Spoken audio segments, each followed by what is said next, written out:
We need to talk about what just happened. Because Ken Rosenthal just confirmed something massive about the Blue Jays and Kyle Tucker. And honestly, this changes everything.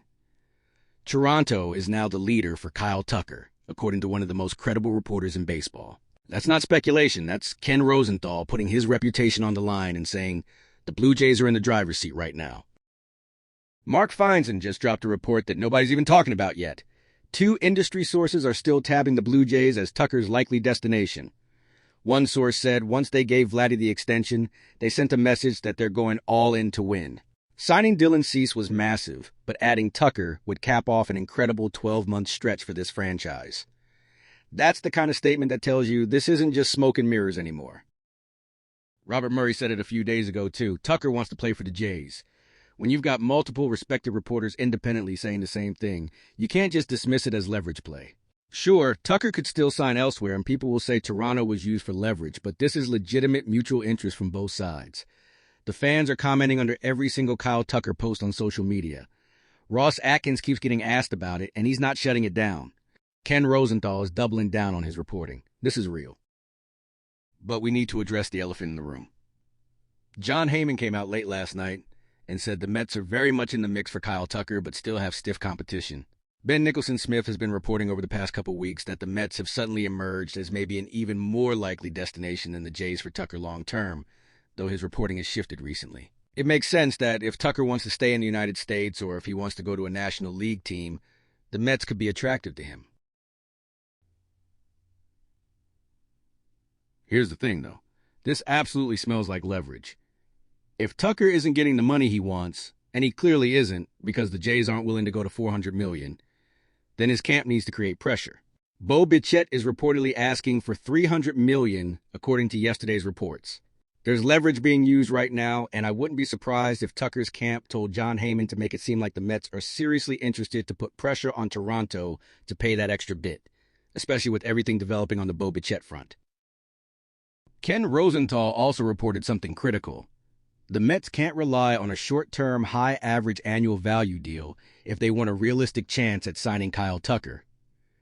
The market exists to go longer for players in his position, and that's exactly where Tucker is. That's the position the Jays are in, which is really good news for Toronto.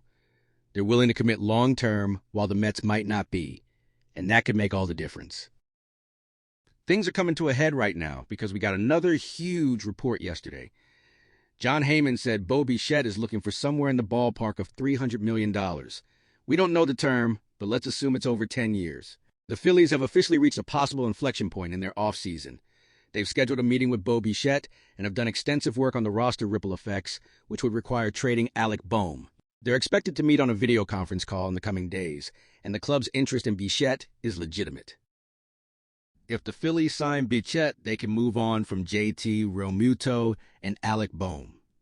One of the biggest reasons the Phillies are such a possible destination for Bo is because Don Mattingly recently went there after leaving the Jays. We know Bo and Mattingly had a really close connection, and that relationship matters more than people realize in free agency decisions. Bill Madden, a former radio guy with sources, tweeted that his sources are telling him the Phillies are the favorite to sign Bo Bichette right now. They want to sign Mattingly as bench coach, who's Bo's guy, and there's strong mutual interest that could result in a deal when they meet next week. The Phillies would then need to move Alec Bohm. Hopefully this pushes the Blue Jays to get a deal done with Tucker soon, because that's what everyone's saying now. Once Bo signs, Tucker is going to follow. It's going to sting to lose Bo Bichette. If the Jays miss out on Bo and then miss out on Tucker, this suddenly turns into a problematic offseason. Bo going to the Phillies is better than him going to the Yankees or Red Sox or any American League team, but you cannot miss on both of these guys. You have to get one of them.